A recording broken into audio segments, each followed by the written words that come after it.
Kamu udah ngerasa materinya lengkap, tapi pas dijelasin, audiens malah kelihatan gak fokus. Padahal, media presentasi itu sebenarnya bukan sekedar tampilan slide atau kumpulan teks semata. Media presentasi merupakan alat yang digunakan untuk menyampaikan pesan, ide, atau informasi kepada audiens. Nah, biar presentasi kamu jadi lebih efektif, ada beberapa tahapan yang perlu kamu pahami dan kamu ketahui. Halo EduLearn, perkenalkan nama aku Caca, dan di sini aku nggak sendiri, aku bersama temanku. Halo, aku Nana yang juga akan menemani Caca dalam membahas materi proses pengembangan media presentasi yang efektif. Yuk kita bahas! Tahap presentasi. Jadi, secara umum, proses berlangsungnya sebuah presentasi yang baik dapat dibagi menjadi 3 tahap utama. Yang pertama, tahap perencanaan, 2 tahap persiapan, dan yang ketiga, tahap presentasi. Tahap perencanaan. Tahap pertama adalah perencanaan. Pada tahap ini, kamu perlu menentukan tujuan presentasi terlebih dahulu. Tujuan ini penting agar arah penyampaiannya menjadi jelas dan juga terarah. Apakah presentasi kamu bersifat informatif, persuasif, atau edukatif? Tujuan ini penting diperlukan supaya arah presentasi kamu dapat jelas terarah dan juga terstruktur. Selanjutnya, identifikasi audiens. Perhatikan usia, latar belakang, dan juga kebutuhan mereka. Dengan memahami audiens, kamu bisa menyesuaikan materi dan juga cara penyampaian agar lebih tepat sasaran dan mudah dipahami. Kemudian, tentukan topik dan materi utama sesuai dengan tujuan dan audiens. Pilih topik yang relevan agar isi presentasi lebih fokus dan tidak melebar. Dengan begitu, materi yang disampaikan akan lebih terarah dan mudah dipahami oleh audiens.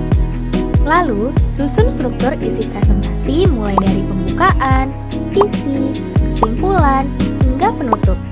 Susunan yang terstruktur akan membantu alur penyampaian menjadi lebih rapi dan mudah diikuti. Dengan begitu, audiens dapat memahami materi secara bertahap dan tidak merasa bingung. Dan pilih media yang tepat seperti PowerPoint, video, atau infografis. Pemilihan media yang sesuai dapat membantu penyampaian materi menjadi lebih menarik dan mudah dipahami. Dengan media yang tepat, pesan yang disampaikan juga akan lebih jelas dan efektif diterima oleh audiens. Setelah kita membahas tahap perencanaan, selanjutnya kita masuk ke tahap berikutnya, yaitu tahap persiapan. Tapi ini penting banget karena menentukan bagaimana materi kita bisa tersampaikan dengan jelas dan menarik kepada audiens. Yang pertama, kita perlu membuat tampilan slide yang menarik dan mudah dipahami.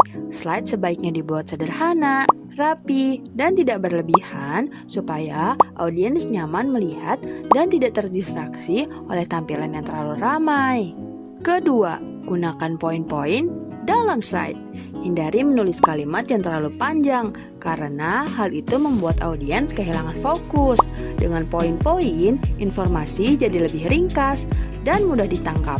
Ketiga, tambahkan elemen visual seperti gambar, ilustrasi, video, atau grafik yang dimana elemen visual ini sangat membantu audiens untuk memahami materi dengan lebih cepat dibandingkan hanya membaca teks saja. Keempat, lakukan kombinasi yang tepat dalam desain slide. Perhatikan penggunaan warna, jenis font, dan tata letak agar desain slide terlihat rapi, konsisten, dan juga nyaman dilihat. Kelima, jangan lupa untuk berlatih presentasi. Latihan ini penting untuk membantu kita mengatur alur penyampaian dan memahami materi dengan lebih baik, sehingga saat tampil kita bisa lebih percaya diri. Terakhir, pastikan kita memeriksa semua perlengkapan sebelum memulai presentasi, mulai dari laptop, file presentasi, hingga proyektor. Semuanya harus dipastikan siap agar presentasi berjalan lancar tanpa kendala teknis. Tahap terakhir adalah pelaksanaan presentasi.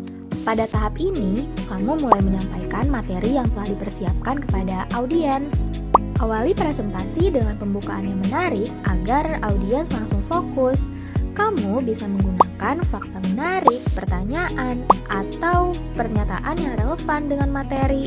Sampaikan materi secara terstruktur dan mudah dipahami. Gunakan alur yang jelas, mulai dari poin utama hingga penjelasan pendukung. Gunakan ekspresi, gerakan, dan intonasi suara agar presentasi tidak monoton. Variasi dalam penyampaian akan membuat presentasi terasa lebih hidup dan menarik. Libatkan audiens supaya suasana lebih aktif, misalnya dengan tanya jawab. Dengan melibatkan audiens, suasana presentasi akan terasa lebih hidup dan tidak membosankan, sehingga mereka lebih mudah memahami dan juga mengingat isi materi. Ingat, slide itu hanya alat bantu, bukan untuk dibaca terus-menerus. Sampaikan materi dengan penjelasan langsung agar presentasi terasa lebih hidup, sehingga audiens dapat lebih memahami apa yang kamu sampaikan. Akhiri presentasi dengan rangkuman dan inti pesan yang ingin disampaikan.